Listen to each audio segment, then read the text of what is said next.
গত পর্বে তুমি মৌলিক ও যৌগিক পদার্থ, পরমাণু ও অণু এবং এদের প্রতীক ও সংকেত সম্পর্কে জেনেছ। আজকের পর্বে তুমি পরমাণুর মূল কণিকা সম্পর্কে জানবে। চলো তাহলে শুরু করা যাক। সর্বপ্রথম গ্রিক দার্শনিক লুসিপাস ও ডেমোক্রিটাস খ্রিস্টপূর্ব 460 অব্দে পরমাণু নিয়ে ধারণা দেন। তারা প্রস্তাব করেন সব পদার্থই ক্ষুদ্র ক্ষুদ্র কণার সমন্বয়ে গঠিত। এই কণাগুলোকে পরমাণু বলে এবং এগুলোকে আর ভাঙা যায় না। কিন্তু বিংশ শতাব্দীর প্রথম ভাগে 1911 সালে বিজ্ঞানী রাদারফোর্ড তার আলফা কণা পরীক্ষার মাধ্যমে প্রমাণ করেন যে পরমাণুকে ভাগ করা যায় এবং তা ইলেকট্রন, প্রোটন ও নিউট্রন নিয়ে গঠিত। 1913 সালে বিজ্ঞানী বোর রাদারফোর্ডের পরমাণু মডেলটি এবং তার সীমাবদ্ধতা নিয়ে বিস্তারিত আলোচনা করেন, যা তোমরা পরের পর্বে জানবে। পৃথিবীতে এখন পর্যন্ত বিজ্ঞানীরা মোট 118টি মৌল শনাক্ত করেছে। খেয়াল করলে দেখবে এদের আকৃতি ও বৈশিষ্ট্য একে অন্যের থেকে আলাদা। আর এদের আকৃতি ও বৈশিষ্ট্য আলাদা হবার মূল কারণ হল পরমাণুর ভিতরে অবস্থিত বিভিন্ন স্থায়ী মূল কণিকা। স্থায়ী মূল কণিকা হল সেই সব কণিকা যা সব মৌলের পরমাণুতে থাকে। স্থায়ী মূল কণিকা তিনটি: ইলেকট্রন, প্রোটন ও নিউট্রন। ইলেকট্রন পরমাণুর বাইরে অবস্থান করে এবং নিউক্লিয়াসের চারদিকে এদের নির্দিষ্ট কক্ষপথে ঘুরতে থাকে। আর পরমাণুর কেন্দ্রে থাকে নিউক্লিয়াস, যার ভিতরে অবস্থান করে নিউট্রন ও প্রোটন। এখন চলো এদের সম্পর্কে বিস্তারিত জেনে নেই।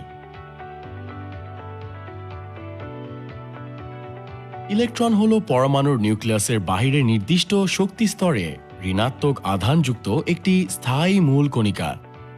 একে ই দ্বারা প্রকাশ করা হয়।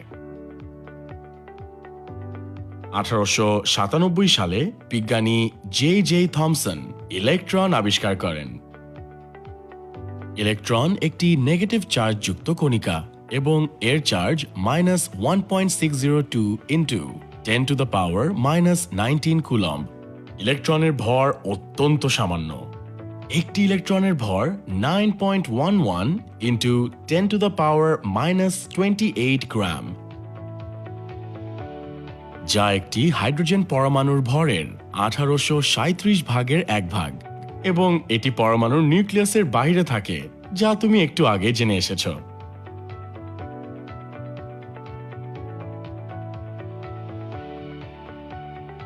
প্রোটন হলো পরমাণুর নিউক্লিয়াসের ভিতরে ধনাত্মক আধানযুক্ত একটি স্থায়ী মূল কণিকা।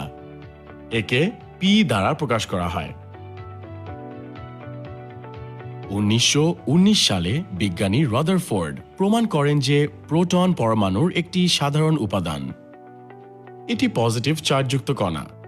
এর চার্জ 1.602 ইন্টু 10⁻⁻19 কুলম্ব। প্রোটনের ভর 1.6725 ইন্টু 10⁻⁻24 গ্রাম, বা একটি হাইড্রোজেন পরমাণুর ভরের প্রায় সমান। প্রোটন ইলেকট্রনের চেয়ে প্রায় 1836 গুণ ভারী, যা তুমি এভাবে প্রোটনের ভরকে ইলেকট্রনের ভর দিয়ে ভাগ করলেই দেখতে পাবে।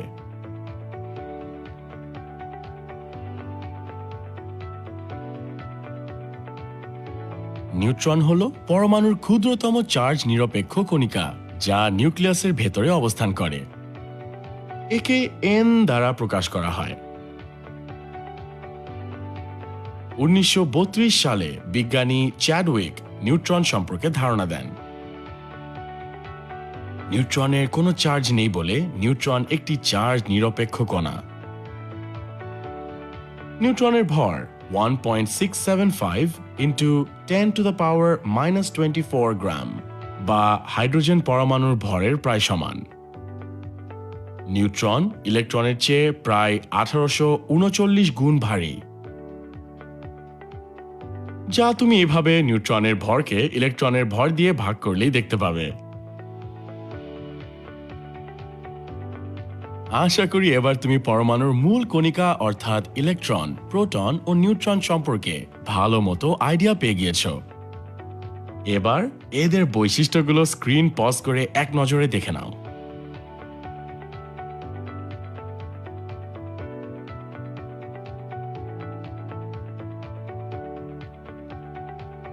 তুমি কি জানো যে একটি পরমাণুতে ধনাত্মক আধান বিশিষ্ট প্রোটন সংখ্যার সমান সংখ্যক ঋণাত্মক আধান বিশিষ্ট ইলেকট্রন থাকে?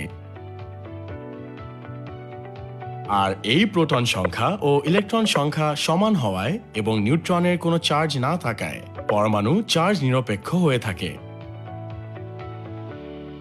চলো তাহলে একটি কার্বন পরমাণুর ইলেকট্রন, প্রোটন ও নিউট্রন সংখ্যা দেখে নেই। কার্বন পরমাণুতে 6টি প্রোটন, 6টি ইলেকট্রন ও 6টি নিউট্রন থাকে। ইলেকট্রনগুলো নিউক্লিয়াসের বাইরে চারদিকে বিভিন্ন শক্তি স্তরে নিজস্ব শক্তি অনুযায়ী অবস্থান নিয়ে ঘুরতে থাকে এবং এতে সমান সংখ্যক ইলেকট্রন ও প্রোটন থাকায় এটি চার্জ নিরপেক্ষ। বিভিন্ন মৌলের পরমাণুর ইলেকট্রন, প্রোটন ও নিউট্রন সংখ্যা বিভিন্ন, যেমন বোরনের প্রোটন ও ইলেকট্রন সংখ্যা 5 এবং নিউট্রন সংখ্যা 6। আবার নাইট্রোজেনের প্রোটন ও ইলেকট্রন সংখ্যা 7 এবং নিউট্রন সংখ্যা 7। আবার ম্যাগনেসিয়ামের প্রোটন সংখ্যা, ইলেকট্রন সংখ্যা ও নিউট্রন সংখ্যা 12। আজ তাহলে এই পর্যন্তই। আজকের পর্বে আমরা শিখে গেলাম পরমাণুর মূল কণিকা সম্পর্কে। নেক্সট পর্বে আমরা পারমাণবিক সংখ্যা, ভর সংখ্যা, মৌলের সংক্ষিপ্ত প্রকাশ এবং পারমাণবিক ভর সম্পর্কে জানব। সে পর্যন্ত ভালো থেকো।